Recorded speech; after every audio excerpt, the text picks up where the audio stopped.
I am Ruth McEwen, Advisory Council member serving on the Northwest Senior and Disability Services Advisory Councils. I want to welcome candidates, incumbents, and Advisory Council members to the 2024 Candidate Interview Forum. This program features candidates and incumbents from districts serving Clatsop, Marion, Polk, Tillamook, and Yamhill counties, and is sponsored by our Senior Advisory Council and our Disability Services Advisory Council. Northwest Senior and Disability Service is a local governmental organization that provides Medicaid, Oregon Project Independence, Older Americans Act, and grant-funded programs.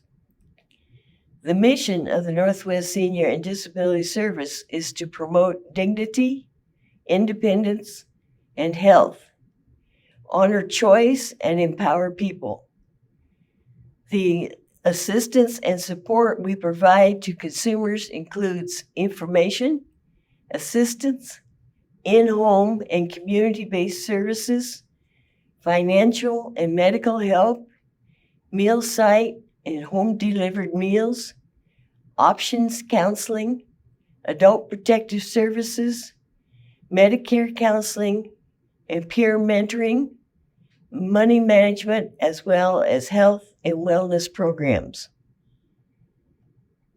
Because of the number of state legislative districts that our service area covers, we have invited a large number of candidates to our candidate interviews. Each candidate has been given information on the format used in these interviews. Each candidate will be introduced by a member from the advisory councils, and then candidates will have the opportunity to answer questions which will be timed. We thank these candidates for their willingness to share their views about services for Oregon seniors and people with disability.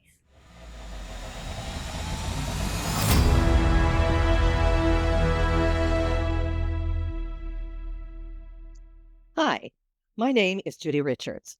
I am a member of the Disability Services Advisory Council at Northwest Senior and Disability Services.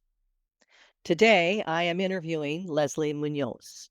She is a Democratic candidate for Oregon House District 22. We'll be asking candidate Munoz questions related to seniors and disabilities.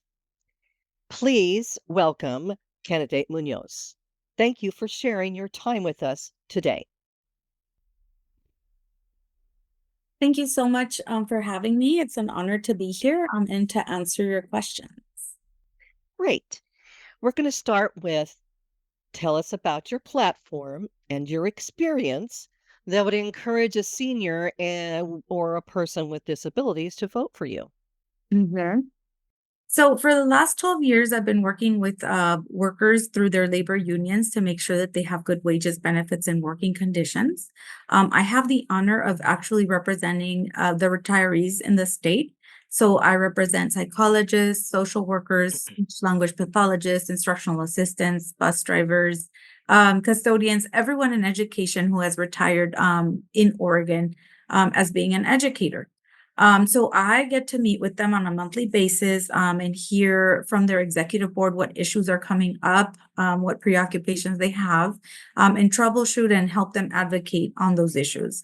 On the side of disabilities, I'm a mother of 4 wonderful children. I found out when my son was 6 that he had a learning disability. They let me know and they informed me that he was never going to read.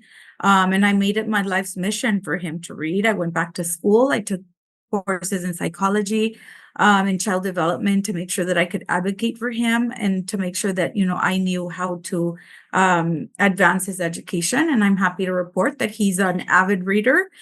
His favorite pastime is he's 26 now. We go to Barnes & Noble. He gets these thick books on history and biographies that he loves to read. I also represent the state teachers, and they work at the Oregon School for the Deaf.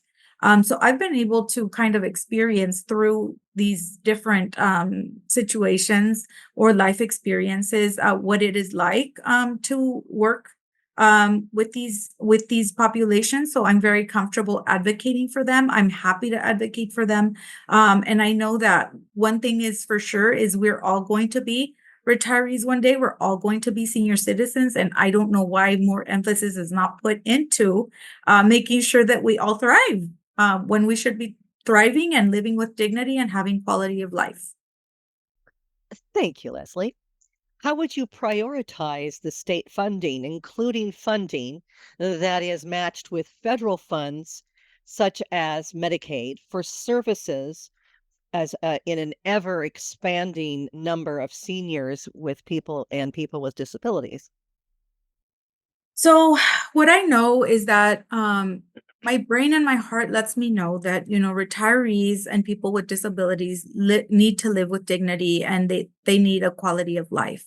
And so although at the state level I won't be able to do much about federal funding, I will advocate and make sure that my voice is in the mix and that I raise my voice when it comes to these issues. I had the pleasure of representing classified employees through the Oregon School Employees Association for 7 years.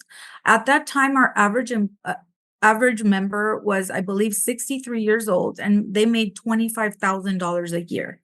The same way that I advocate for workers to make, a living wage, I'd like to advocate for all populations and take my skill set and my experiences in advocating and representing these workers to the state legislature to make sure that they have the best outcomes possible.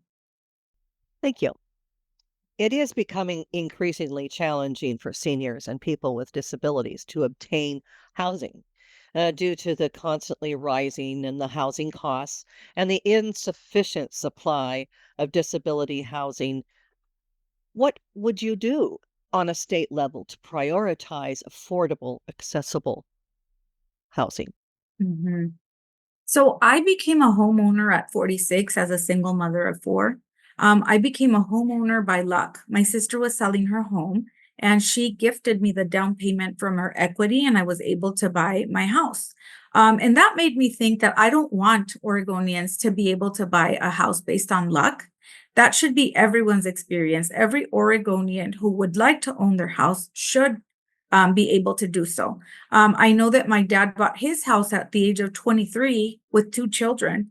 And he was a hard worker, but he was a landscaper.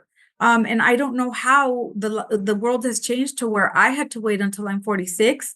I know that my son's 23. He's a chef at Benihana. He works 60 to 70 hours a week. He's a hardworking man. And I don't see him buying his house anytime soon. So I know that housing is an issue for all Oregonians, including our senior citizens.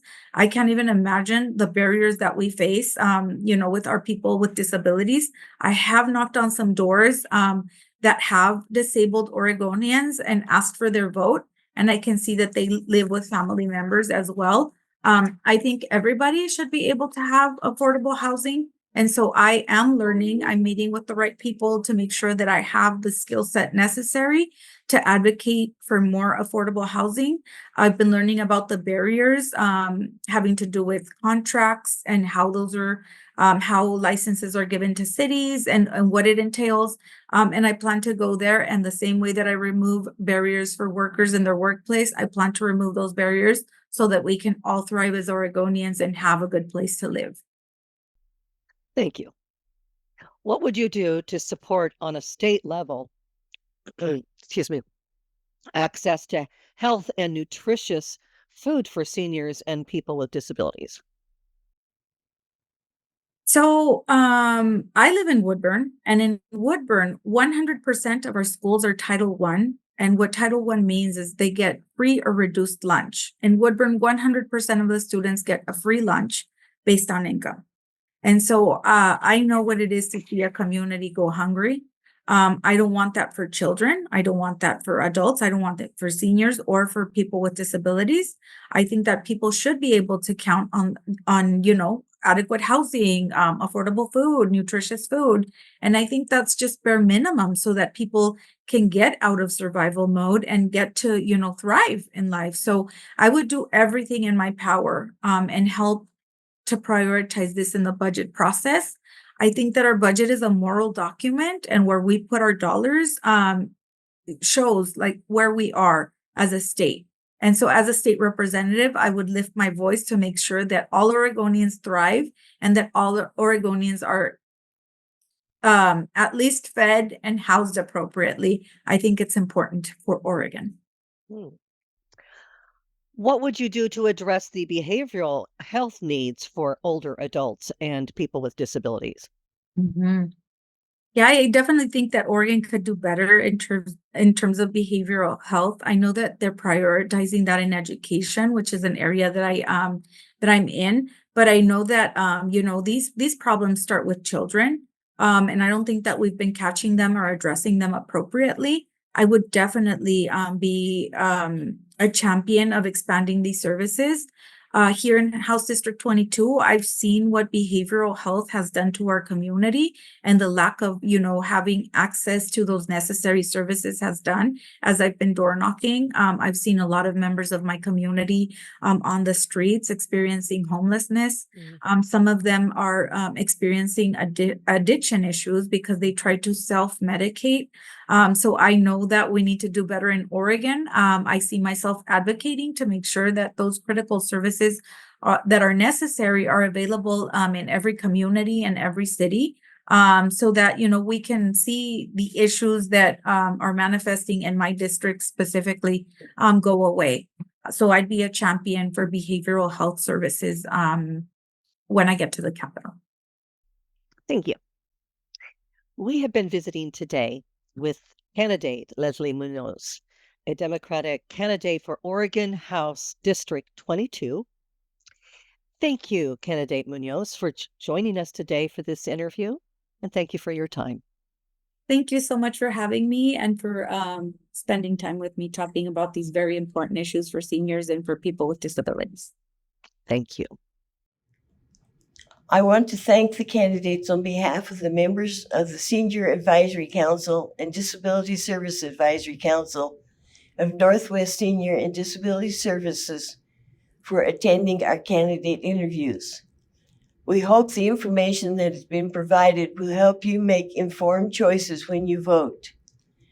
The opinions expressed here are not endorsed by Northwest Senior and Disability Services. For more information or to get connected to services provided by Northwest Senior and Disability Services, call 1-866-206-4799.